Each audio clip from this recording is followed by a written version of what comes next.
हर एक बात पे कहते हैं तुम कि तू क्या है हर एक बात पे कहते हो तुम कि तू क्या है तुम ही कहो ये अंदाज गुफ्तगू क्या है मैं এতিয়া উপস্থিত আছোঁ এয়া মিৰ্জা গালিবৰ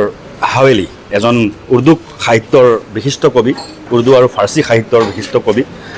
মিৰ্জা গালিব এই মিৰ্জা গালিব উৰ্দু আৰু ফাৰ্চীৰ এজন বিশিষ্ট কবি আছিলে ভাৰতৰ মুছলমান বিশেষকৈ মুছলমান অমুছলমানো বহুত আছে যে সাহিত্যৰ লগত সম্পৰ্ক থকা সাহিত্য প্ৰেমী বহু মুছলমান অমুছলমানে মিৰ্জা গালিবৰ শায়েৰী বা চিনেমা জগতৰ পৰা আদি কৰি সাহিত্য জগতত মিৰ্জা গালিবৰ নাম নোহোৱাকৈ সাহিত্যৰ জগতত কল্পনা কৰিব নোৱাৰি গতিকে এয়া চাওক মিৰ্জা গালিবৰ এইটো হাৱেলী এইটো তেখেতৰ বাসগৃহ তেখেতে জীৱনৰ শেষ 9টা বছৰ এই বাসগৃহত তেওঁ কটাইছিল ইয়াত লিখা আছে গভৰ্ণমেণ্ট অফ দিল্লী চৰকাৰে দিল্লী গভৰ্ণমেণ্টে এইটো এতিয়া সংৰক্ষণ কৰি ৰাখিছে দিল্লী গভৰ্ণমেণ্টৰ এটা বিভাগ এইটো পৌৰতত্ত্ব বিভাগে ইয়াক সংৰক্ষণ কৰি ৰাখিছে এয়া মিৰ্জা গালিবৰ মিৰ্জা আছাদুল্লাহ গালিব ইয়াত তেওঁৰ গোটেই বস্তুখিনি লিখা আছে গোটেই বায়োগ্ৰাফিত তেওঁৰ লিখা আছে তেওঁ ইয়াত ক'ত জন্ম হৈছিল তেওঁৰ জন্ম আচলতে আগ্ৰাত আছিলে গতিকে তেওঁ ইয়াত শেষ জীৱনৰ শেষ চোৱা তেখেতে ইয়াতে কটাইছিল ইয়াতে তেখেতৰ বিভিন্ন ধৰণৰ স্মৃতিবিলাক জড়িত হৈ আছে আমি যদি এইফালে যাওঁ তেখেতৰ থকাৰ যি ঠাই এয়া মিৰ্জা গালিবৰ এইটো হাৱেলী ইয়াতেই বহি তেখেতে জীৱনৰ আটাইতকৈ গুৰুত্বপূৰ্ণ শায়েৰীবিলাক তেখেতে ইয়াতে সৃষ্টি কৰিছিল তেওঁ লিখিছিলে ডাঙৰ ডাঙৰ শ্বেৰবিলাক তেৰে ৱাদে পৰ জিয়ে হম তো ये जान झूठ जाना ये खुशी है कि मर ना जाते तो अगर एतबार होता এয়া মিৰ্জা গালিবৰ তেখেতৰ এই প্ৰতিচ্ছবি আৰু এইবিলাক তেখেতৰ খানদানী যিটো সজৰাই নছব খানদানী সজৰাই নছব ইয়াত আছে এইফালে যদি আমি চাওঁ তেখেতৰ কিতাপবিলাক তেখেতৰ উৰ্দু সাহিত্যৰ কিতাপবিলাক ইয়াতে আছে এইবোৰ আপোনালোকে দেখিছে আৰু ইয়াতে চৰকাৰে ইয়াত সংৰক্ষণ কৰি ৰাখিছে এইটো আমি যদি চাবলৈ যাওঁ তেখেতে লিখা তেখেতৰ হাতে লিখা এয়া हमसे खुल जाओ बवक्त में परस्ती एक दिन वरना हम छेड़ेंगे रख कर उजर मस्ती एक दिन ডাঙৰ এইখন গোটেই কিতাপখন তেখেতে হাতে লিখা হয় পাছততো এইবিলাক কিতাপ ওলাইছে কুলিয়াতে গালিব ওলাইছে বিভিন্ন ধৰণৰ কিতাপ ওলাইছে আৰু এইখন এখন কিতাপ এইখন তেওঁ নিজেই লিখা কিতাপ এইবিলাক চফা বিভিন্ন ধৰণৰ কিতাপ তেখেতে লিখা এয়া হৈছে মিৰ্জা আন্দৰ গান্ধী সাহিব এয়া তেখেতৰ গোটেই বায়োগ্ৰাফিবিলাক ইয়াতে আছে আৰু এইটো তেখেতে চৰকাৰে তেখেতৰ মুজস্মা বনাই ৰাখিছে তেখেতৰ এইটো মূৰ্তি বনাই ৰাখিছে এইটো চৰকাৰে সংৰক্ষণ কৰি ৰাখিছে গতিকে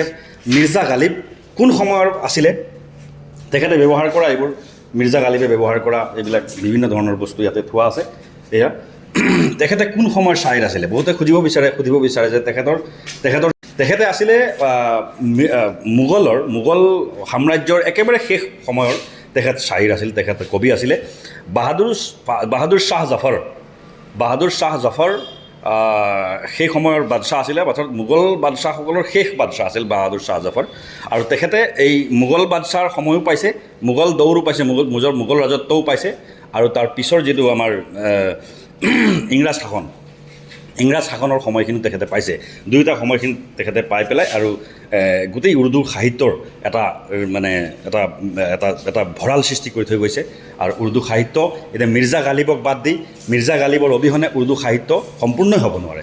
গতিকে মিৰ্জা গালিবক সকলোৱে জানে আজি চিনেমা হওক আজি গান হওক আজি কবিতা হওক আজি শায়েৰী হওক সকলোতে মিৰ্জা গালিবৰ দবদবা আছে গতিকে মিৰ্জা গালিবৰ এই হাৱেলী চাই পেলাই আমি দেখি আছিলোঁ আমি পঢ়িছিলোঁ কিতাপত আমি দেখিছিলোঁ কিন্তু মিৰ্জা গালিবৰ এই হাৱেলীটো চাই পেলাই এতিয়া লাগিছে যে সেই সময়ৰ মানুহবিলাকৰ চিন্তাধাৰাবিলাক কেনেকুৱা আছিল আৰু সেই সময়ত তেওঁলোকে কেনেকুৱা এটা ৰাজকীয় জীৱন যাপন কৰিছিল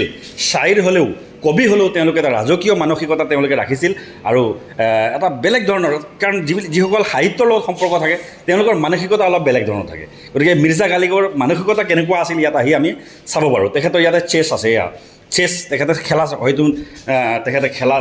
চেছ হ'ব এইটো দবা এই দবা তেখেতে ইয়াত দিয়া আছে আৰু আমি কিতাপত পঢ়া মতে বা আমি বিভিন্ন বায়োগ্ৰাফিক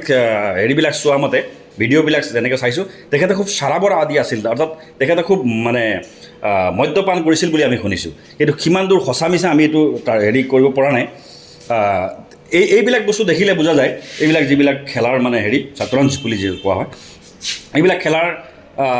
সামগ্ৰীবিলাক দেখিলে বুজা যায় যে তেওঁ সঁচাকৈ অলপ মাইণ্ডটো অলপ আছিলে তেখেতৰ খুব চৌকিন মাইণ্ড আছিলে এইবিলাক তেখেতে ইয়াতে হয়তো এই গিলাচবিলাক আছে ইয়াতে এইটোৱে বুজাব বিচাৰিছে তেখেতে ইয়াতে মদ খাইছিল নেকি হয়তো এইবিলাক পানী চানী খাইছিল ইয়াতো সেইটো লিখা নাই সেই সময়ৰ এইবিলাক মানে বাচন বৰ্তন গতিকে চাই বাজি কিবা ভাল লাগিছে যে মিৰ্জা গালিবৰ আমি হাৱেলি চাবলৈ আহিলোঁ ভাৰত চৰকাৰে বৰ্তমান দিল্লী চৰকাৰে ইয়াক সংৰক্ষণ কৰি ৰাখিছে দিল্লী চৰকাৰৰ নৃতত্ববিদ বিভাগে ইয়াতে সংৰক্ষণ কৰি ৰাখিছে গতিকে চাই ভাল লাগিল আপোনালোকে আহিলে কেতিয়াবা চাব পাৰিব এই ভিডিঅ'টোৰ উদ্দেশ্য এইটোৱেই যে আমাৰ যিসকলে সাহিত্যৰ লগত সম্পৰ্ক বিশেষকৈ ফাৰ্চী উৰ্দু সাহিত্য বা বিভিন্ন ধৰণৰ সাহিত্য বুলি ক'লেতো সাহিত্যিকসকল ডাঙৰ সাহিত্যিকসকলৰ সকলোৰে লগত সম্পৰ্ক থাকে ইংৰাজী সাহিত্য বা অসমীয়া সাহিত্য সকলোৱে ইয়াত বাহিৰৰ যিসকল সাহিত্যিক থাকে তেওঁলোকক জানিব বিচাৰে গতিকে সাহিত্যৰ জগতত মিৰ্জা গালিবৰ এটা সুকীয়া স্থান আছে এই স্থান আপোনালোকে ইয়াত আহিলে দিল্লী মহল্লা কাছিম জানত গলিত তেখেতৰ ঘৰ আছে তেখেতৰ এই হাৱেলিটো আছে ধন্যবাদ ভিডিঅ'টো চোৱাৰ কাৰণে সকলোৱে শ্বেয়াৰ কৰি দিব আৰু নতুন জেগা আপোনালোকক দেখুৱাম ধন্যবাদ